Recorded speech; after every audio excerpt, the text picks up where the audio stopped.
Hi, welcome, Simply Cyber Fam.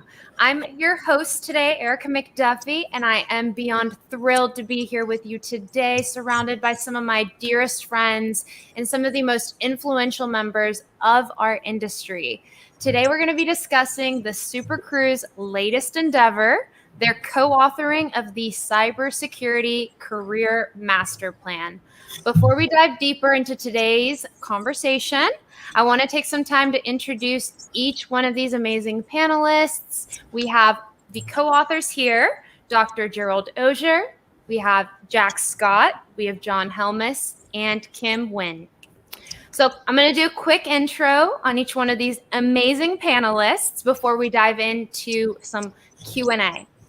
So Dr. Gerald, he is the managing director of the Coastal Information Security Group. He leads the information security program at a major chemical manufacturer. Not only that, but he also has the time to be the chief content creator here at Simply Cyber, and he's an adjunct professor at the Citadel. Jax, and you guys know, if you're here, you know we're talking, these are all stars. So each one of these backgrounds is absolutely amazing. Jax, to piggyback off of Jerry's, you are absolutely amazing. You have such a diverse background. You've served in the special operations side of the house as a warrant officer within cyber and electronic warfare. You're also a tech blogger. You have time to do podcasting. You're an entrepreneur. And then on top of that, your day job, you're a director of information technology.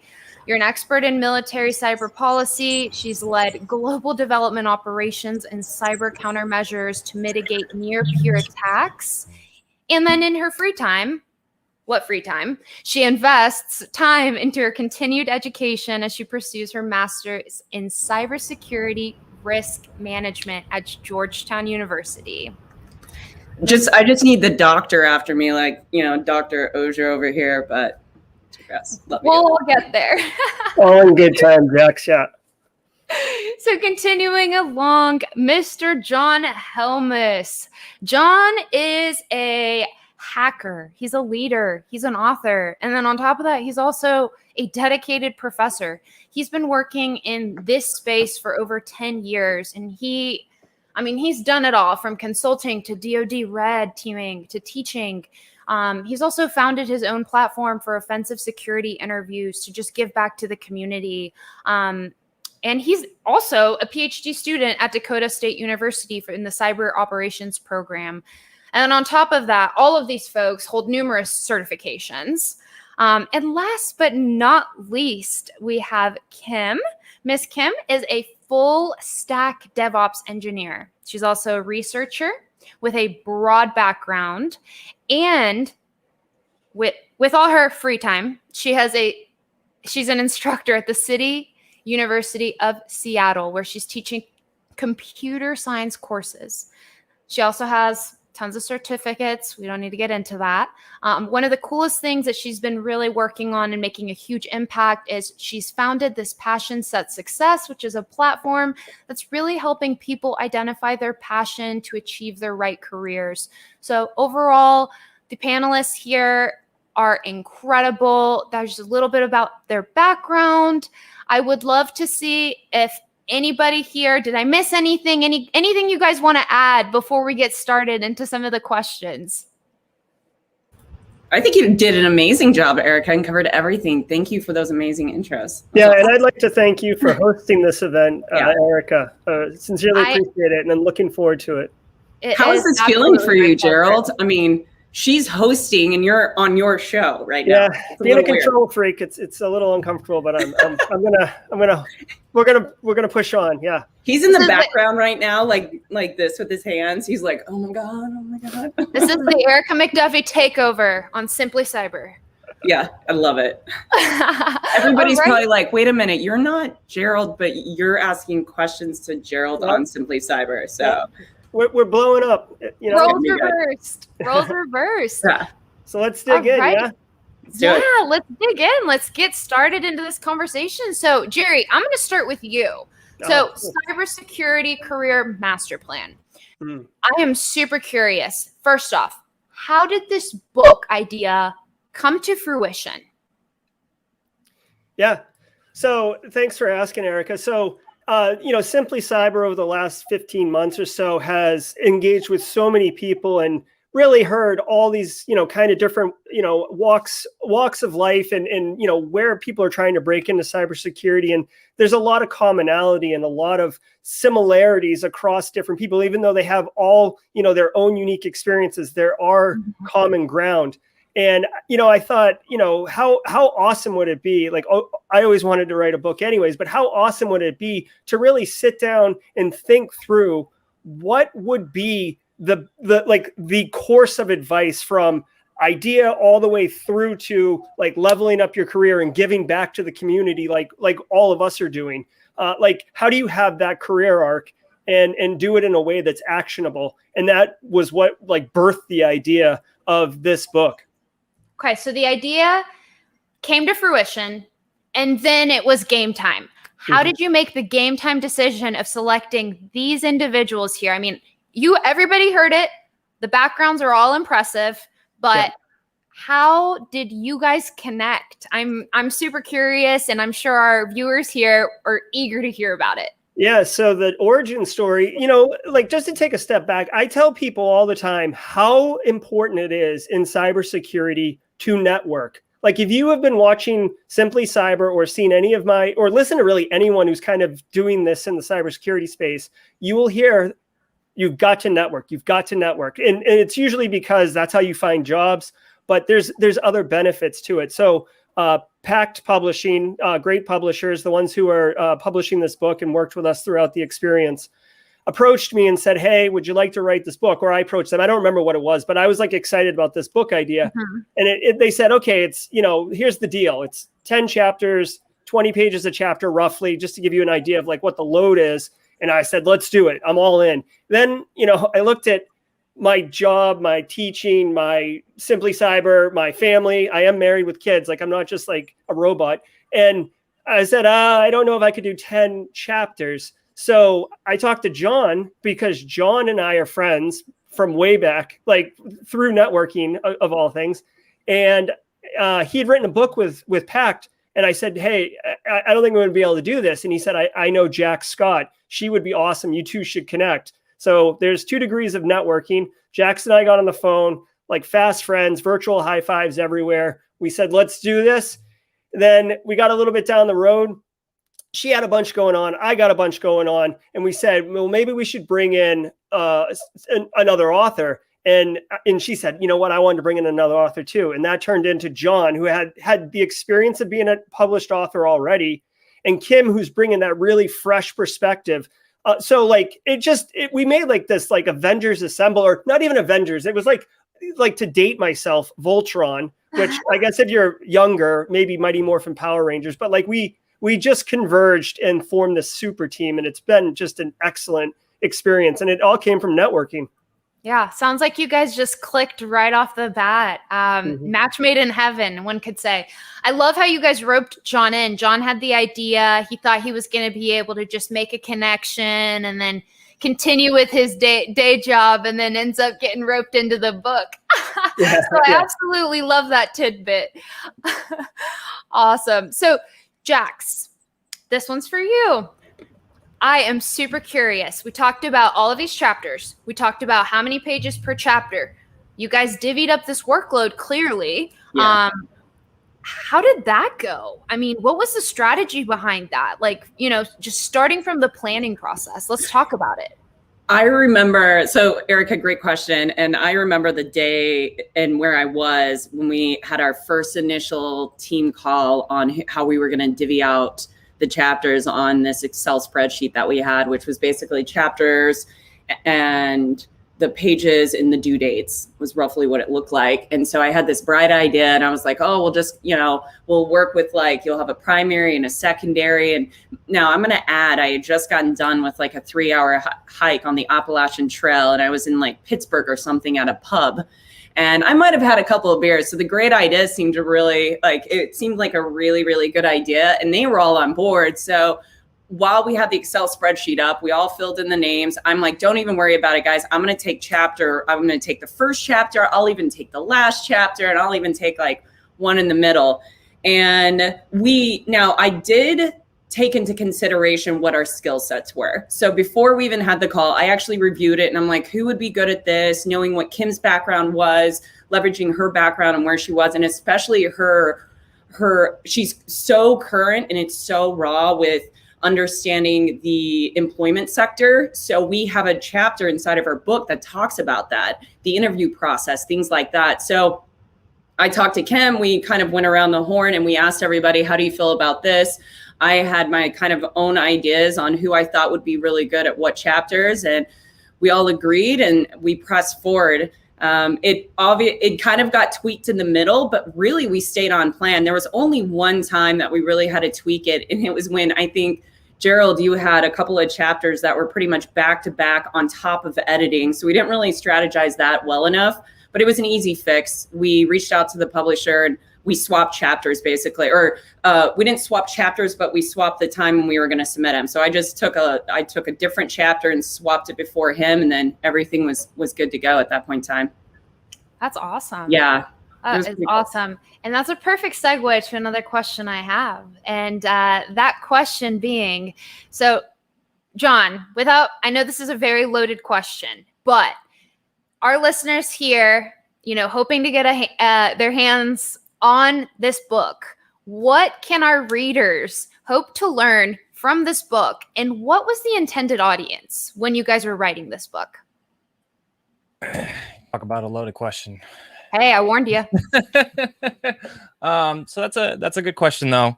And it's got a loaded answer to it. This is a book that takes years and years of experience and combines it all into one experience for the reader.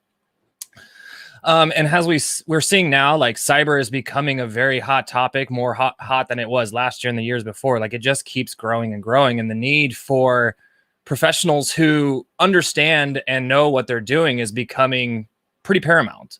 And this book, I think, is going to be something that's going to be a really good primer for those folks that think maybe cybersecurity is something I want to get into, or maybe I want to pivot into cybersecurity.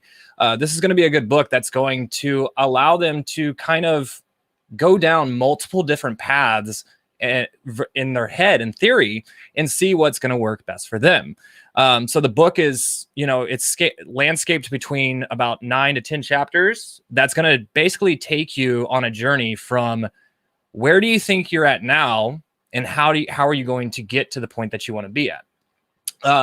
It also looks at you as an individual rather than just in a broad statement. We really look at different backgrounds, whether you came from a student background or a civilian background or a military background, because we all have different experiences that we were able to bring to the table, which, have Jax and Jerry have talked about. It's kind of really actually, it wasn't by design, but it actually has helped out the book with Jerry allowing us all to be part of this project.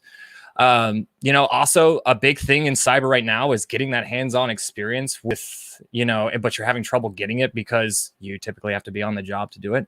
This book lays out a really firm plan on how you can do that. Another chapter that's pretty interesting in the book that I think resonates with a lot of folks and has been a very controversial topic the past couple of years is, do I go to college or do I get a certification, or how do I do this? And what certifications or degrees do I get? What do I do?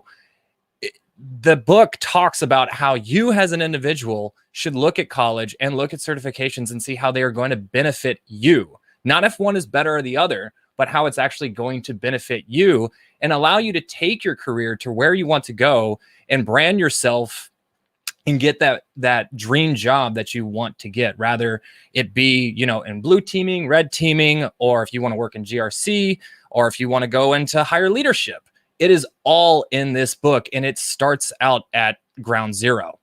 And then also another big thing that's amazing about the book that I think is amazing to give back to the community is it talks about how not to plateau yourself and to trust yourself and those around you to continue to carry your career faster and forward.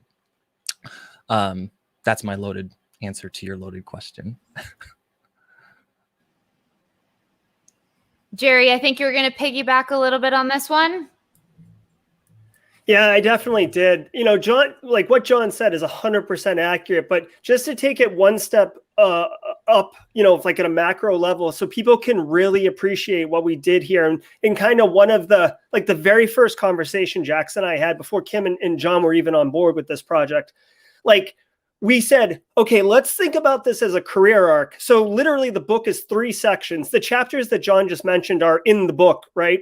But they're logically laid out in a chronological way that makes sense. So section of the 3 sections, section 1 is very wide. What is cybersecurity? What are the jobs that are in cybersecurity? What are the different industries you can work in cybersecurity? Because a SOC analyst in financial services is way different than a SOC analyst in higher ed, right? I mean, they're doing IR stuff, but it's just trust me, it's a much different environment, right?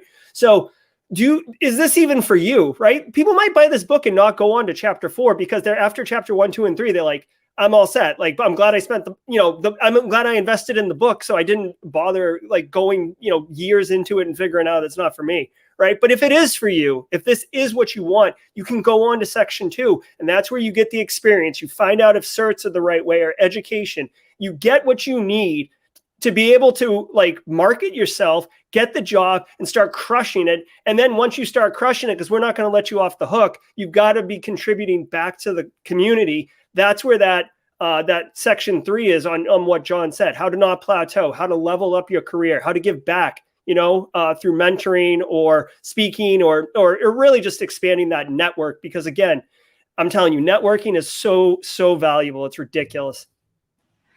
That's awesome. I would say that the chronological order, that strategy that you guys put together for this book is going to be so helpful to so many people. I cannot wait to get my hands on it, honestly, because I can't wait to see what that career transgression looks like and also how you guys are able to describe it, because I didn't have that coming in, right? When I decided to study cybersecurity, when I took this on, there was no roadmap. There was no what's next, what skills do I need? I mean, you just kind of trial by fire. You figure it out as you go, and you figured out what you like and what you don't like. I mean, everyone here does a different job within cybersecurity, and we all have our unique skill sets. Some of these skill sets may, overlap, but at the end of the day, we've really played to our fortes here. So Kim, I would love to hear about one of your favorite or two of your favorite sections of this book that either were, really fun to write or really fun to read, ones that you think are going to make such an awesome impact. Yeah, thank you for the question, Erika. I wanted to say everything's my favorite, but obviously that's not an answer. So, yeah, I like everything, but the one I want to share with you guys, it's one of our chapter about that Gerald and Jax share earlier about the job hunting process, and it is so exciting because everything that we share with you guys in there, it is very current, and I have tried and I have spent so much time developing all of those techniques and tips and tricks, and I'm the one who actually use them, and it's working for me, and I know it's working for a lot of people, so I am so excited for people to actually read it and excel their career on it. And for me, I'm a student, I'm a working professional, and I'm also somebody who's pivoting to a new job. So that chapter is for everybody who is doing all of that, and I'm that everybody who's gonna read that book, right? So I cannot wait for you guys to see that, and then to get all of this comprehensive guide, so you don't have to float all over the internet and trying to figure out yourself, because we all know job hunting is super tiring. And it's not just about job hunting, it's about how you can have a bomb.com resume, how you can nail your interview process, and everything else there is that you need to know to get the perfect next job. So another thing I like that chapter so much is because Jax was the one who chose that chapter for me. So I really love the connection of this team. It's just worked out so perfect. So yeah. Yeah, the organic connection here, I know the viewers are seeing it. I don't have to say anything about it. Kim, I love that you firsthand have lived this book, really, because in the season of life that you're in right now, you've seen the chronological order. You're step one, that phase one of the book, you've already lived that part, right? You're on phase two, right? You've even started phase three. You're starting to give back to the community, through your teachings, through the content, through, just helping out with nonprofits. Giving back to the community, you're already there. So it's amazing to see how each one of you have really played such an amazing role in this book. Jon, I know that you are not a first-time author, so I want to talk a little bit about the writing experience and dive into co-authoring a book.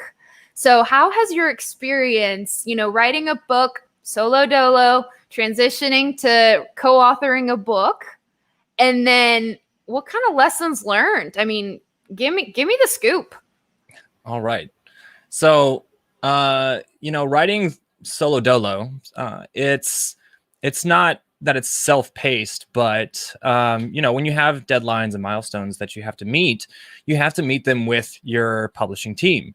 If things get pushed to the right, then you have, one direct contact that you work with to say, hey, life happens and we got to push things to the right, which actually happened a lot during the writing of AWS penetration testing, because during the writing process is when the pandemic happened and we all started working remote and things got really crazy. And I don't know if any chapter ever got submitted on time with that, because between the PAC team and then myself, it got crazy.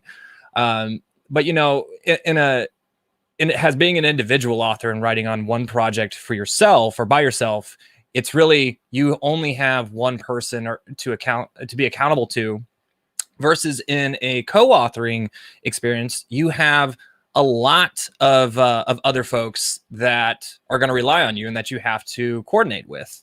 I think, we all can see that all the authors on this panel have so much free time, right? So, there's going to be some wrenches thrown in there, and life's going to happen. And, we had to make sure that we stayed on top of, our writing process. And if we didn't, just kind of kind of roll with the punches and make sure that we were transparent with each other. And I mean, I'll even be very honest and very, very transparent in this talk, because I was probably the weakest linked because of getting my stuff submitted on time, just because of life events that were happening. But, you know, we pushed through and we pulled through. And to segue into the next part of your question is the lessons learned is from writing on your own as a solo author on a book to writing as a co-author, is that you really have to understand that it's no different than, you know, me being a pen tester. It's no different than if you're a bug bounty hunter. And I think this will resonate for any of the pen testers, bug bounty hunters out there, is that if you're working on a bug bounty project, you're working with yourself and with the client, and that's it. If you're working on a pen test project with a team, you have a lot of people that you need to coordinate with to make sure that the project is successful. And it's exactly like that with when you're authoring a book as a single author or co-authoring with multiple authors. It's the same kind of scope per se. However, the dynamicy of the writing process is totally different and a lot more collaborative because you have people that are relying on you and that you need to communicate with. Okay, so it sounds like you had some more people holding you accountable. You know, was there any, and I'm curious, it could be a no, but was there any point through this process, the writing process, where any of you stumbled across a chapter that you had originally assigned to yourself and you said, I don't know that I have the most appropriate expertise to write this specific topic? Did that ever happen throughout the writing process? I mean, I know since I'm already hot mic'd, I can speak first. I could take it. What so we each, you know, had our combination of chapters, and one of the chapters that I wrote actually took in a little bit more, I guess, research capabilities for myself, because I knew a good amount of material to go from very high level to very low level with the concepts. And I don't want to leak out the stuff that we were talking. You'll have to read the book, but there were things that I did have to kind of do quite a bit of research to fill in the gaps of the other parts of that chapter. And make sure too that while I was doing research that I still kept that unbiased opinion, because again, the objective of the book is to keep a very dynamic, unbiased opinion of how you can scale your cybersecurity career in whichever way fits you. So that was a bit of a challenge for me.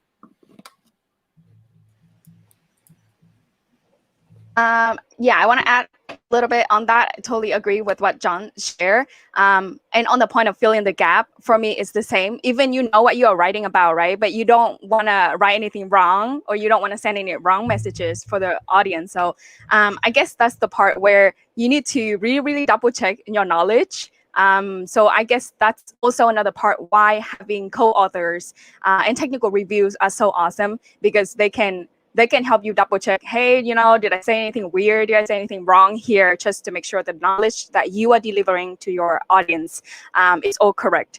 And then, you know, with all of these authors, co-authors, they're so great, amazing years of experience in the cybersecurity field. So definitely when they asked me to join, I was like, wow, thank you. I really, really appreciate, you know, you guys thinking of me, because your profile is so out there, so awesome. So yeah, but I think the co-author process really help to cross-check all the knowledge and making sure that we deliver the best quality of the book for our audience.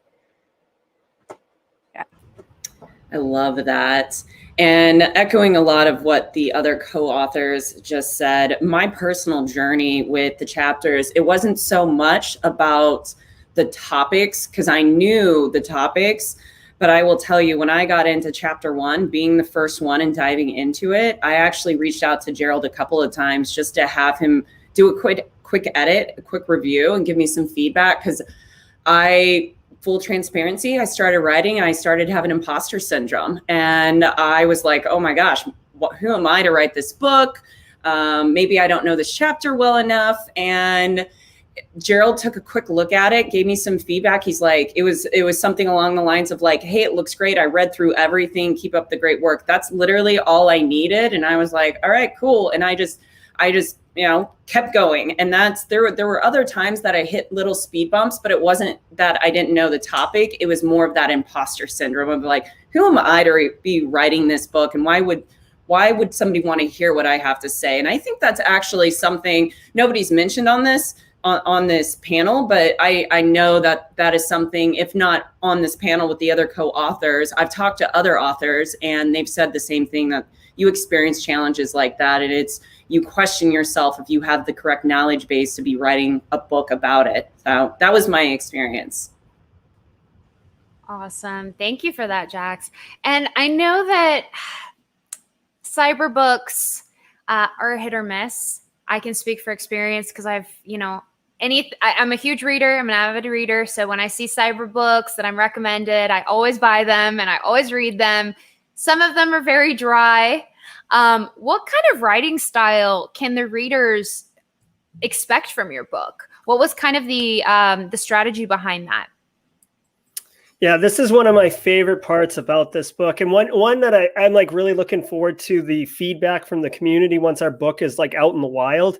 So this book we literally wrote in a very, like, all the information's super solid. So it's actionable, it's valid, it's good information. But we wrote it as if we were sitting at the bar together and you were like, hey, what do you like? I think about getting into cybersecurity. What do you think? And then we just like spit out the book of like information at you. Like it's very casual. It's very friendly. It's very informal. It's very inclusive. Like I just love the writing style, and you'll be able to tell who wrote each chapter because, we each have, like there is a line that goes through the whole book to keep it cohesive. But, it's like, oh, hey, like it's Jax. I'm writing, this is my chapter and I'm bringing this to you. And you're going to see how Jerry later in chapter 3 will tie into this. But right now, let's focus on this. And it's just real. Even the chapter titles are a little bit different. Like, for example, chapter 1, new career in cyber. Who dis? Right. So it's just really fun and fresh. And I'm hoping, like, if like many of you, if you've ever read a book, like a novel is so much easier to read than a textbook. And it's because the way it's written it's written to be more digestible. And that's what we really wanted to convey in this book. It's like a meta element that we insisted on putting in to make it a better experience for all the people, all the readers. So, yeah. Well, I personally am dying to read it. I've obviously pre-ordered my copy on Amazon. So for those of you, Amazon.com is going to be the best place to pre-order your book. It will be launching on September 9th. So I cannot wait. I have to find some way to get all of you to autograph my copy. It is part of me hosting the panel today.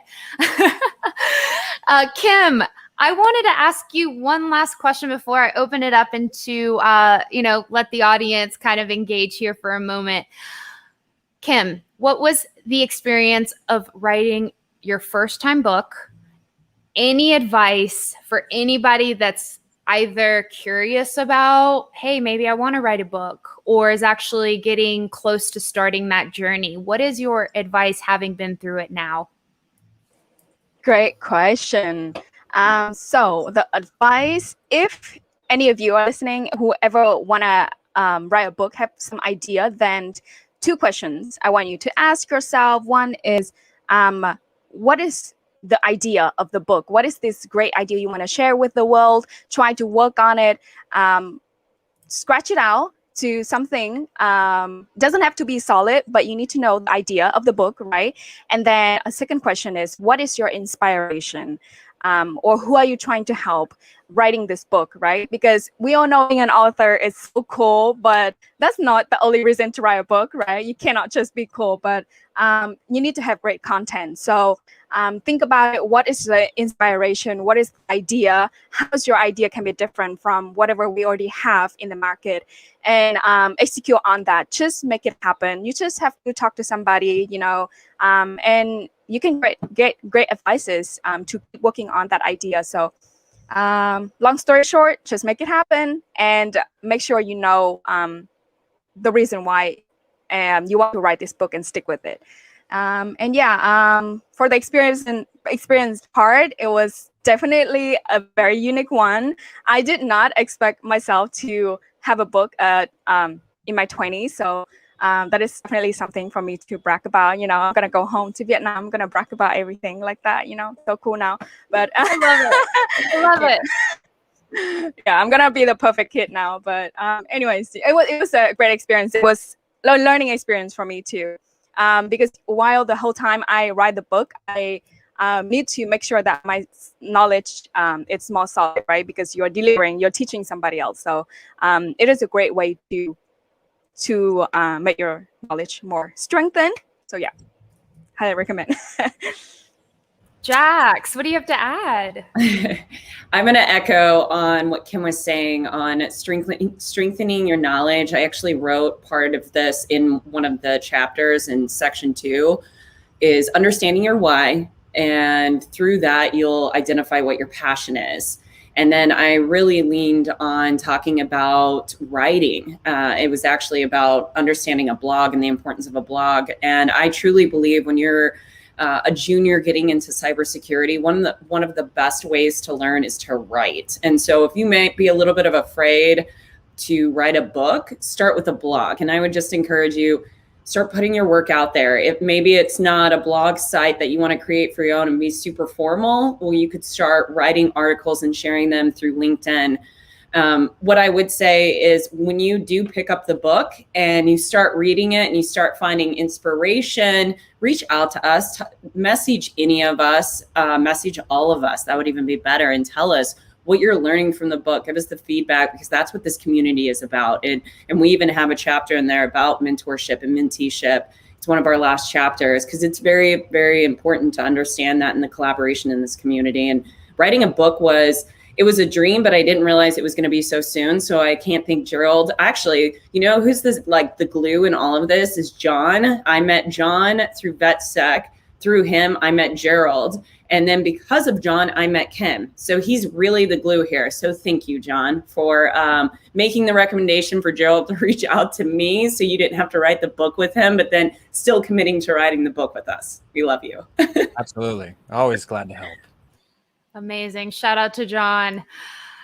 Jerry, so there's a lot of movement and content being thrown around LinkedIn. You know, everybody is a leader in the space. I see article upon article around cybersecurity.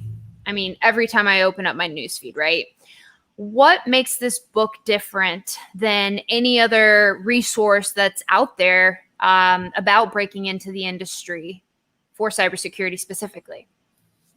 Yeah, thanks for that question, Erika. So, you know, a couple things about it. So there is a lot of great content out there, like tons. In fact, I would argue that, you know, I've been saying this recently, but I would argue with people that like you're living in the golden age of access to resources for cybersecurity development. Like it used to be back in the day, you'd have to like have expensive home equipment or you'd have to know someone.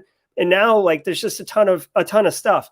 But a lot of the LinkedIn posts or even, you know, specific books like Jon's book, which is excellent, it's super focused on like a really specific thing. And part of the challenge that a lot of people I feel like overlook if they're already in the industry is that if you're not in the industry, when you hear like pen testing or you hear that OSCP is like the hotness, but you want to be a SOC analyst, you don't know that those two don't really align with each other. And you could spend time and cycles and resources pursuing one when it really doesn't drive you towards what you actually want to do. So, you know, all that information is great, but what we wanted to do in here was we wanted to provide kind of that one-stop shop, comprehensive knowledge base that isn't like overly, you know, verbose for the sake of verbosity. It's very much condensed.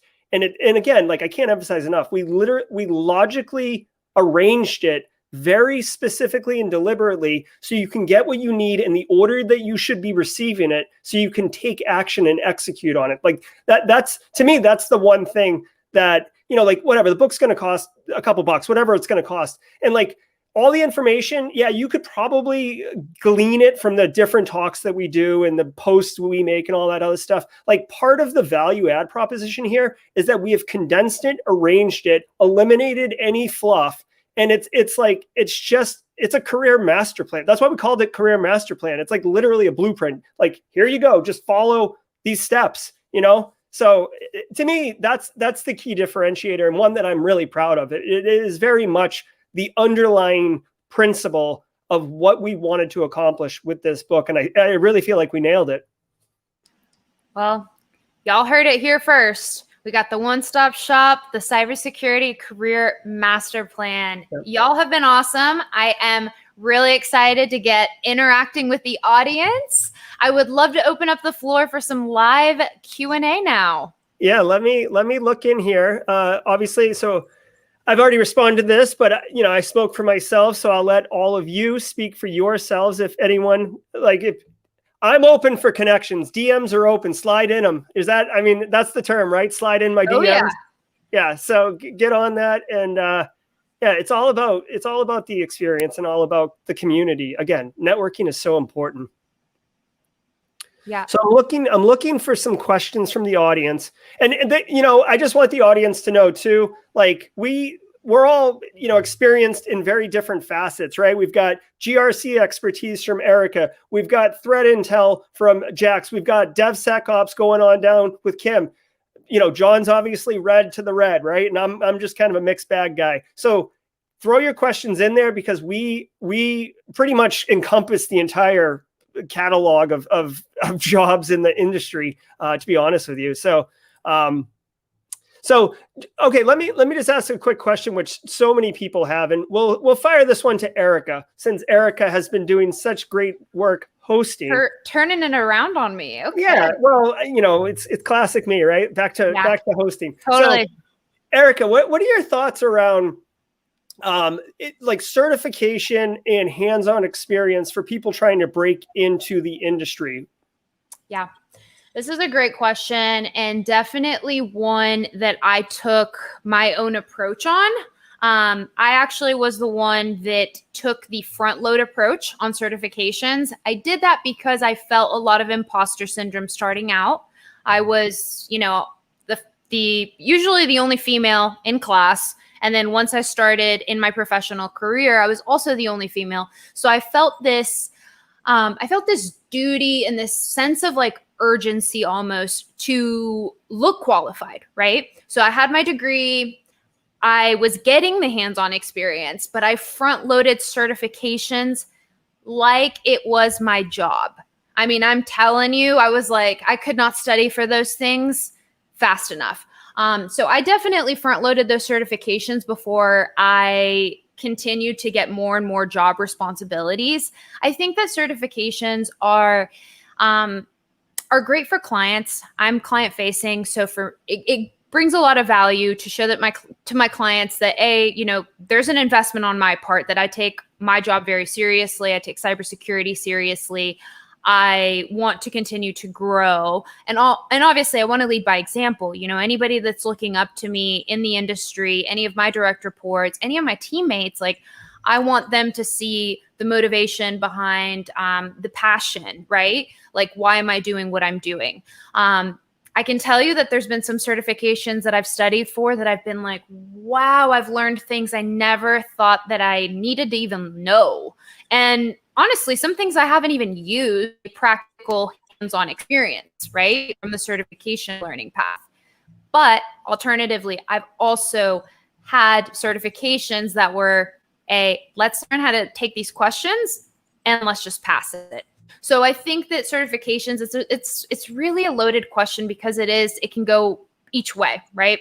I think until you are hands-on in the job, you're really not going to be able to figure out, did I retain the content? Did I learn the content? How do I apply what I've learned either from an education or certification perspective into my day-to-day job? And is it going to make me successful? Because you can learn a lot of different ways, right? I think the biggest thing that you can take from this, the answer is let's go ahead and just stick to something. Commit to your personal education, your personal growth, whether you choose to do that through a certification route, self-learning, udemy.com.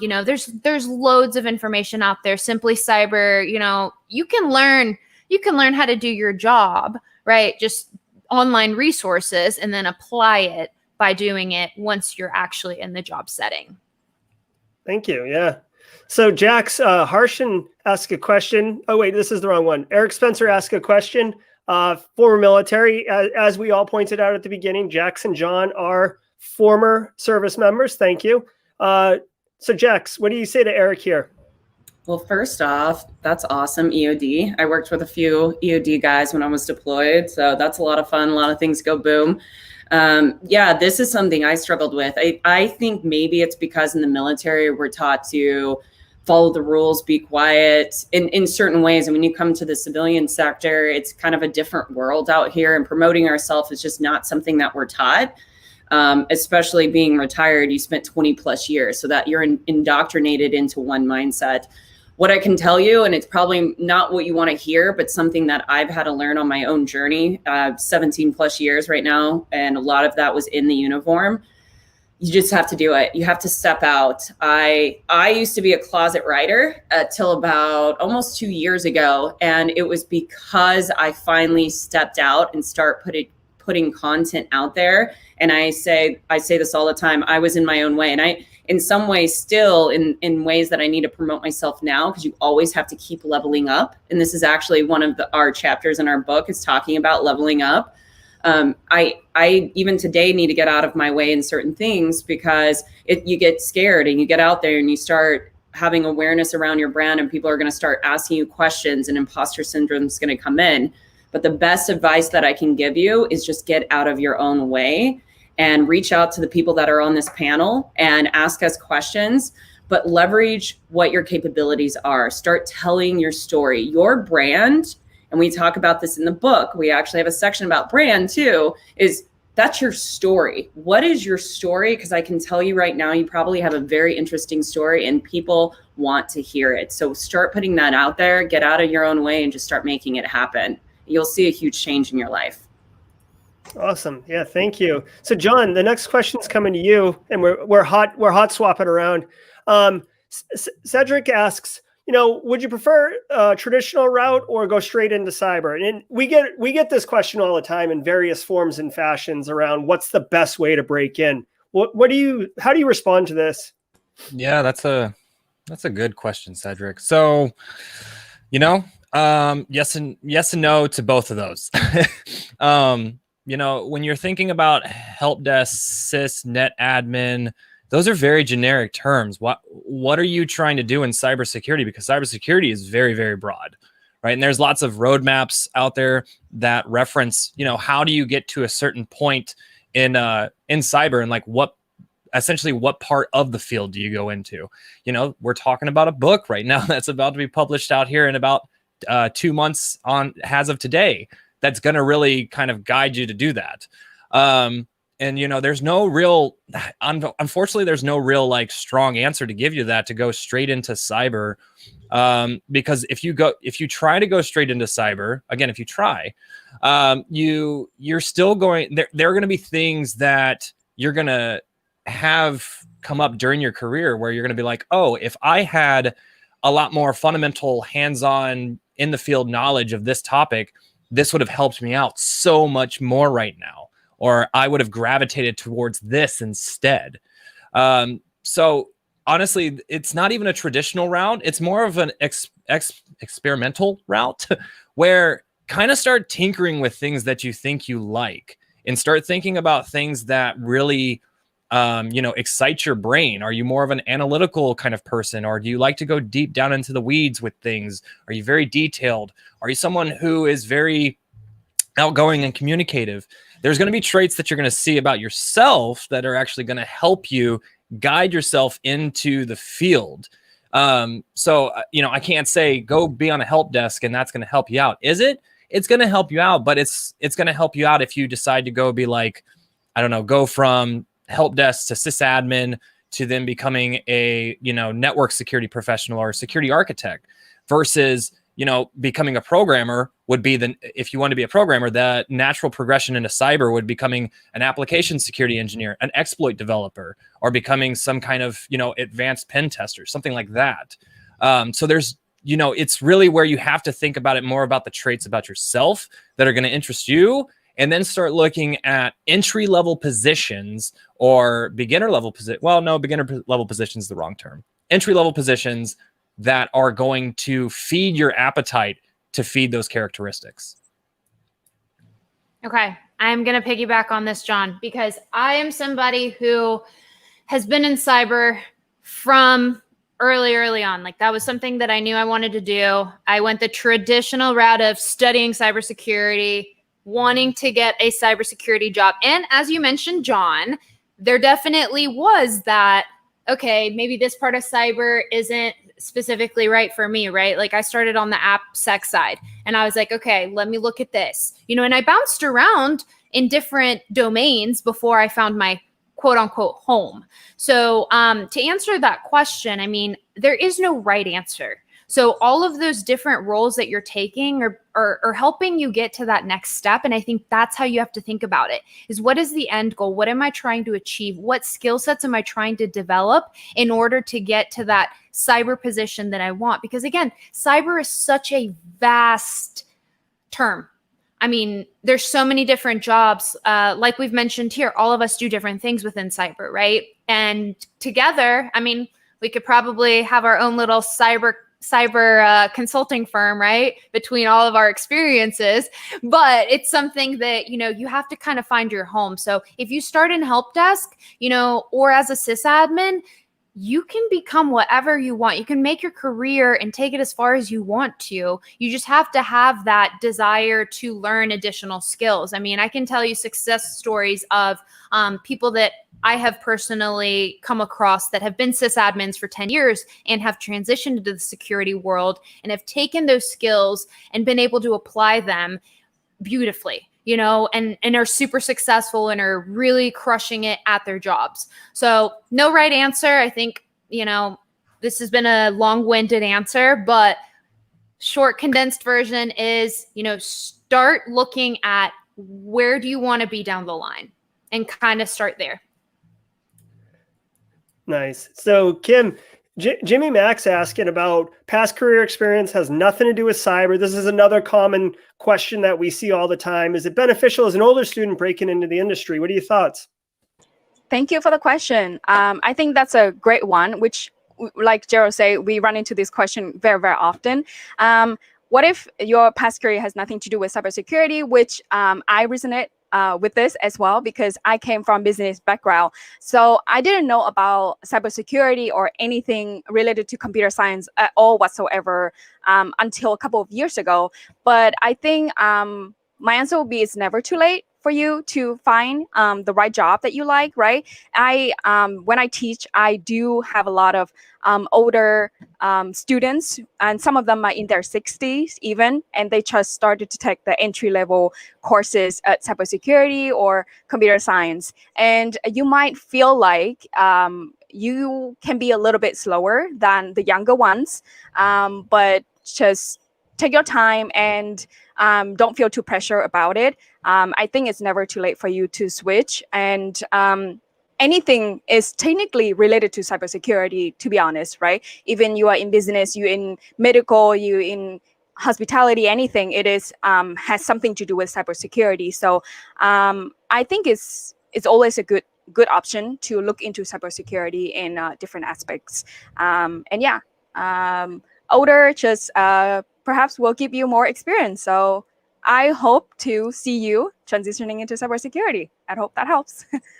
Yeah, it does. It totally does. And there was a question in the chat. I can't find it right now because I'm trying to do like a bunch of things at once. So as soon as I figure out how to get rid of this, but the question was, and this is another common one that we get all the time, and I'll speak briefly and then I'll throw it to Jax. But I've got X number of years in a non-cyber role, right? I work in marketing, I work in finance, I work in operations, whatever. How do I pivot into cyber? Is my experience got any value in a cyber role? And my quick answer before Jax gives us a more detailed answer is you have to be, it does have value. You have to be creative and think about how it has value, right? So maybe you worked in management. Well, guess what? Cybersecurity people need managers, and like you can be a player coach kind of thing where you're managing a team and you're a pen tester. We see that all the time. Maybe you worked in finance. Guess what? Security appliance tools cost money, and it requires people to budget and handle that kind of piece of the work. So you can quickly level up, with that experience. But Jax, I'm curious what your thoughts are on this while I find the actual question. Yeah, absolutely. It's echoing really what you and Kim have said, but I'll give you a personal example. My background being in the military, special ops, doing intel, I branched cybersecurity and electronic warfare, but I'm a director of threat intel today. And exactly what Gerald and Kim was saying, what I learned a few years ago when I first stepped into the civilian space is I started realizing that the leadership skills, the intelligence skills, even though it wasn't so much cyber intel, the cyber IT background, the electronic warfare, even all of that started flowing into my civilian career. And what you can do is you can pivot once you get in. You can take any skill that you have, and I promise you will be able to pivot into this career. You just need to be creative in your approach and how you're doing it. Again, reach out to us, leverage your community. We are a community that helps one another. But I speak from a military side, and it can be extremely hard. Let's put cybersecurity aside completely. Just going from being a military soldier in the uniform all the time into the civilian world is the exact same challenge as trying to take your past experience that isn't related to cyber in a way and putting that into a resume and presenting that in a way that you can get a position. It's very similar, and it's how we feel leaving the military. We have to figure out how does being being EOD and working on explosive devices, how is that going to translate and get me a job into the civilian world? So there's creative approaches that you can do it. An EOD person, they have leadership. They obviously work really well under stress. And so those are key things that sometimes you can't teach people. And in this industry, especially, and I've heard this from a lot of people, and now being a leader in an executive role, I very much lean on this. I would rather bring somebody in that has interpersonal skills and leadership skills and has the capability and aptitude to learn the technical skills than vice versa. So just remember that. Those interpersonal and soft skills go really far in this industry. Thank you very much. There's one question here for, of all people, it seems super appropriate, Mr. Jon Helmus.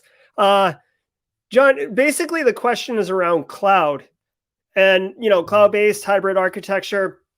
How do the current skills that we as cybersecurity practitioners have translate to cloud? And I might add, you are an author of a book on how to do cybersecurity in a certain capacity in the cloud. So definitely an expert on this question.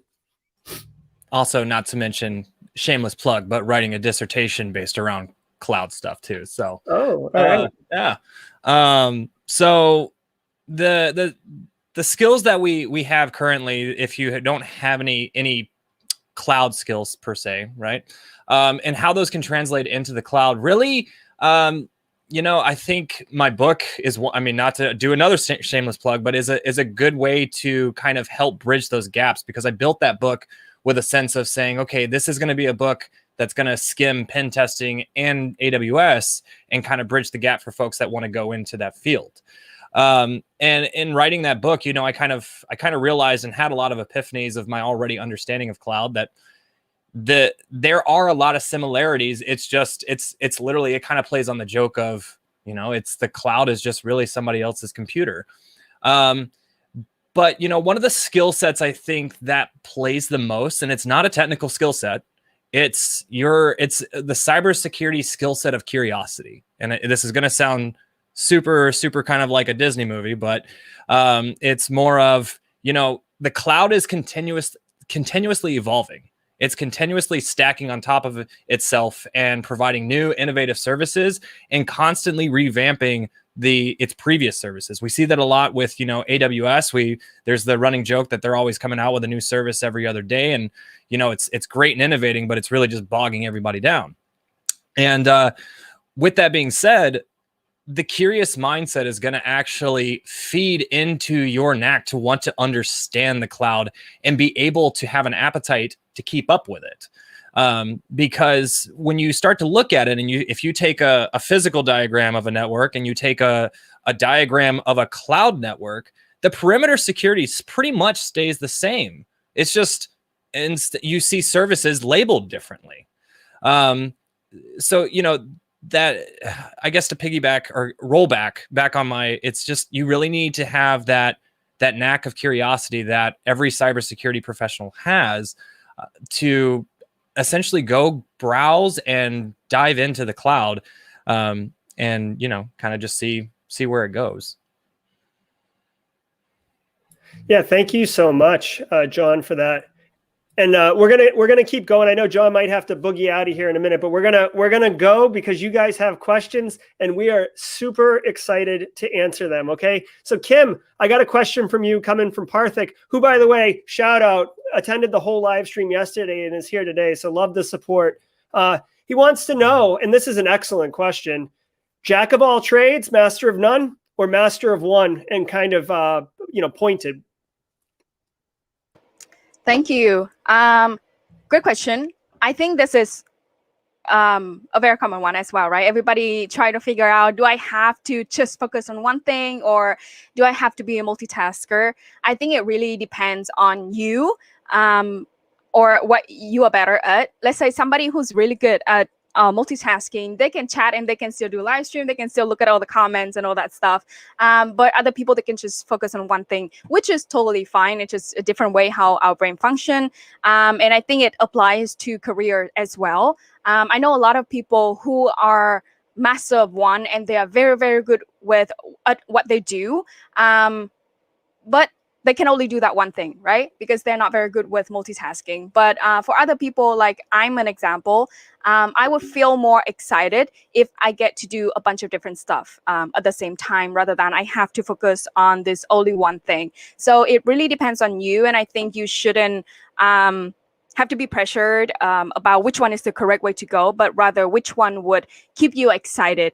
If you do just one job and you can be so focused and see straight through hours, then go with that. But if it's better for you to switch between different topics in cybersecurity, and then you feel more excited that way, then I say go with that.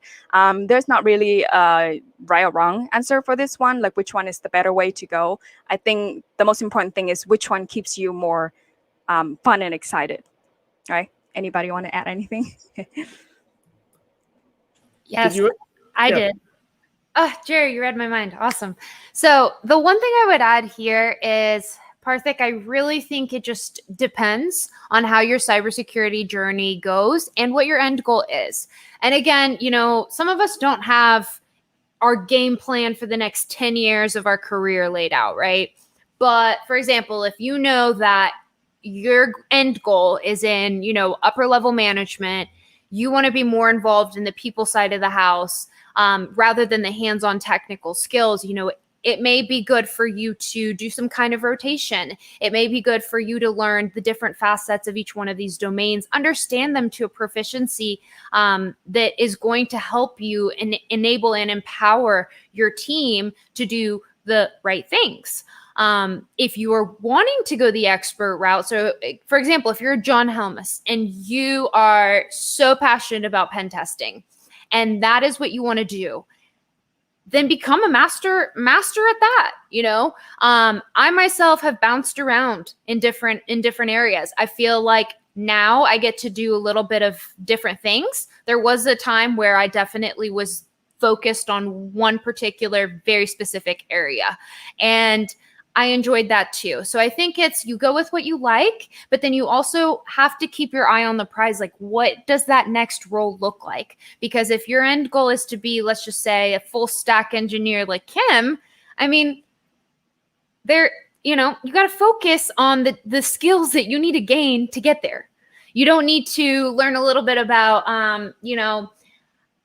some kind of attestation for compliance, right? Because what is that going to do for you? It's not, you're going to have a little tidbit of knowledge in case someone asks you a question about what FedRAMP is, but is it going to really help skyrocket your career? No, not really. So that's my answer. That's my take on how I view this particular topic.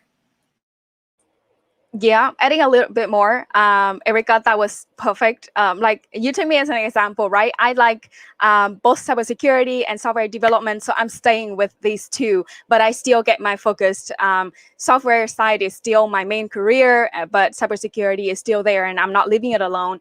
And yeah, she's right. You need to keep your eye focused on the prize, right? And also, if you have different experience and knowledge from different areas, that will help make you a creative thinker because you have a different perspective, right, from different fields. So why not? But yeah, like Erika say, if you want to be the master of one, that works too. Like if I ever need to ask anything about pen testing, the one I would go to is definitely going to be Jon. So either way works. Just figure out which one you like.